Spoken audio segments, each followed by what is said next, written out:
Kembali bersama beranak gue Febri. Bobo ya? Kita ngomongin mengenai peluang lolos di Piala Asia U17 untuk ke Piala Dunia Qatar. Iya. Tim ASEAN bro ya? Tim ASEAN, nama timnya semoga kasih semua juga gitu loh. Kalau dari grup A boy kan ada Thailand sama Saudi Arabia sama Uzbek sama China. Itu pertandingan pertama Thailand kan kalah 4-1. 4-1 sama Uzbekistan. Uzbek. Terus Saudi menang lawan China tuh 2-1. Kalau dari pertandingan gue sempat lihat tuh Uzbek benar-benar powerful banget sih mainnya. Thailand sebenarnya kan juga ya kita imbang-imbang lah ya. Ya. Cuman mereka main terbuka, sempat 2-0, sempat 2-1, ngegolin iya. 2-1 lewat si pemain isunya tuh keturunannya tuh Silva Mexes. Bagus mainnya, lumayan, tapi nggak ini juga nggak bertahan juga, tadi bisa 4-1. Kalau buat gue sih berat sih kayaknya. Peringkat 2 adalah lawan Saudi ya Mas. Iya. Ini kan Tuan rumah. di Piala Asia ini kan ada 3 ASEAN ya. Indonesia, Vietnam sama Thailand. Nah, ada Australia juga. Oh iya, Australia. Masuk ke ini. Gua kadang-kadang suka lupa Bang. Australia. Soalnya dia bule bro. Ya ada 4 ya kan. Jadi Indonesia kemarin menang 1-0. Tidak diduga. Vietnam seri sama Aussie. Sama ASEAN nih. Thailand kalah 4-1 sama Uzbek. Nah, berikutnya Indonesia akan ketemu Yaman. Ya kan, Vietnam ketemu sama Jepang. Aussie ketemu sama United apa? UEA, Emirat Arab. Nah, terus Thailand, Saudi Arabia dan Cina ya. Nah, kalau dari pertandingan keduanya, ya gue sih bukan ngecilin Thailand, lawan Saudi Arabia, tuan rumah juga, gue sih masih megang Saudi. Oh iya. Ya kan? Iya, gue juga masih megang Saudi. Jadi kalau udah 2 kali-kali, ya bye-bye deh. Lagi juga maksud gue, kalau ngeliatin peta kekuatan di tiap grup, emang ini masuk grup muda bro. Iya. Kita ketemu Yaman, Afghanistan. Ya, tapi kalau kayak Thailand ketemu kayak Uzbek, Saudi, Cina, ya kan? Nah, tadi dulu nih, terus grup A itu grup B-nya. Kan Jepang, Australia, Vietnam sama UEA. Australia sama Vietnam tuh seri tuh kemarin tuh 1-1 kan, itu juga lumayan mengejutkan. Dia sempat unggul tapi disamain sama si Vietnam. Kita kan waktu terakhir lawan Australia kan waktu pas penyisian kan, yang kita main nunggu-nungguan. Nggak menyerang. Yang 0-0 itu. 0-0. Nah, Jepang lawan UEA itu dibantai 4-1. Gue liat mainnya boy malam ini. Jepang itu sama kayak Korea. Mereka badannya nggak terlalu tinggi, teman peker, tapi mainnya cepet. Ya. Wah itu benar-benar kayak seniornya. Gue yakin nanti bahwa lawan Vietnam nanti pertandingan kedua, ya bos sorry itu Vietnam bakal dibantai. Dan Jepang nggak mau ngelepas pertandingan kedua. Dan lagi Vietnam lawan Aussie juga. Mainnya kan main bertahan. Sama sama kita. Sama kayak kita. Ya dia ya realistis lah ya kan, tim ASEAN kalau ketemu tim gede ya harus main bertahan, ya kayak Thailand.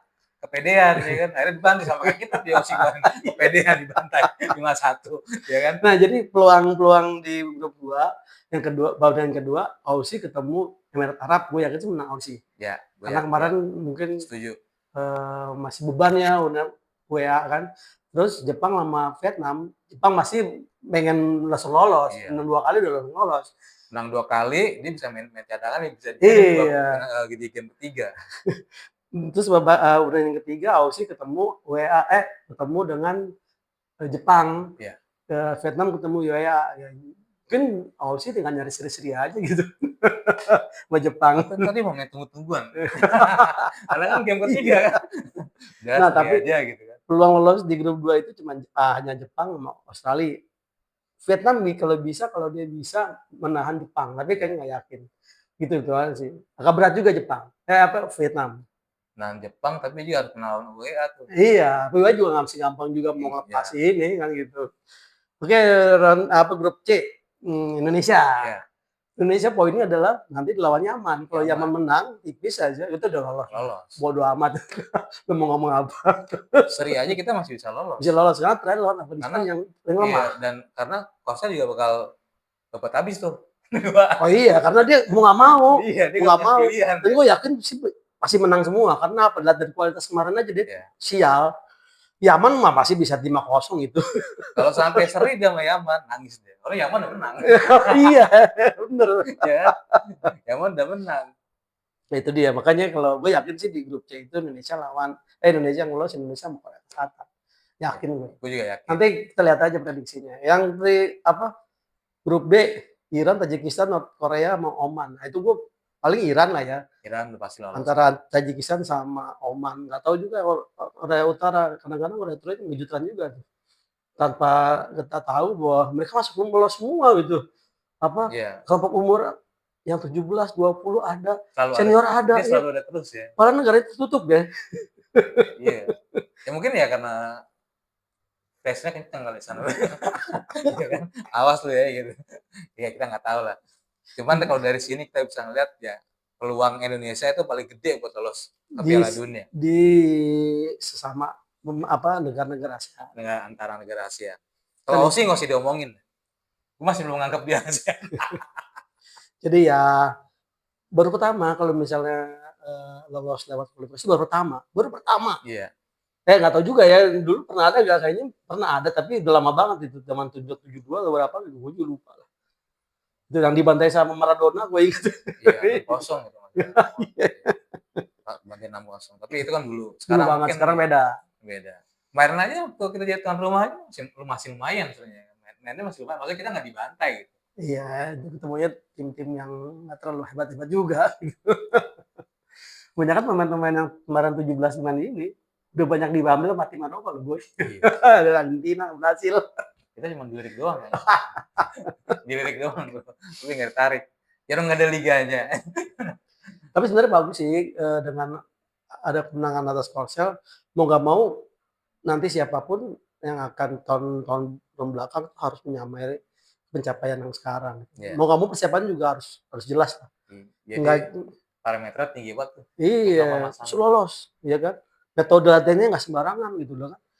Fisik kalau gitu kan, kalau belum nggak dapet di klub ya di tim nasionalnya. Ya kali gitu aja kali. Iya. Jadi kita berharap kita bisa lolos langsung. Iya. Kita bisa lihat November masih bisa ngelihat. Peluang kita tuh paling gede lah intinya. Masih gede. Karena nggak nyangka kita menang sama Korsel. Itu kayak jatuh dari langit bener. Serius bener loh. Beneran. Gue juga kaget tuh dia penalti. Ya namanya itu namanya sepak bola, ini ada laki tuh keberuntungan pasti ada. Walaupun nggak selalu ada, tapi pasti ada. Jadi jangan salahin pemain. Pemain pendek-pendek juga bisa ngelawan tinggi-tinggi ya. Jangan salahin pemain. Dan itu juga kita juga sengat loh. Mayoritas itu main lokal loh. Ya. Dari dalam negeri ya. Nah, kalau doang yang main di kalau menurut gue sih untuk 17 itu masih oke lah. Masih oke. Maksudnya janganlah ngambil pemain-pemain atau keturunan. Karena kecuali dia ada keturunan plek-plekan, misalnya ibu bapaknya langsung ibu orang tuanya, apa-apa. Kita kalau nyari-nyari sampai gitu, kesian juga pemain-pemain yang asli lokal yang gitu. Kalau janganlah kalau 17 karena nggak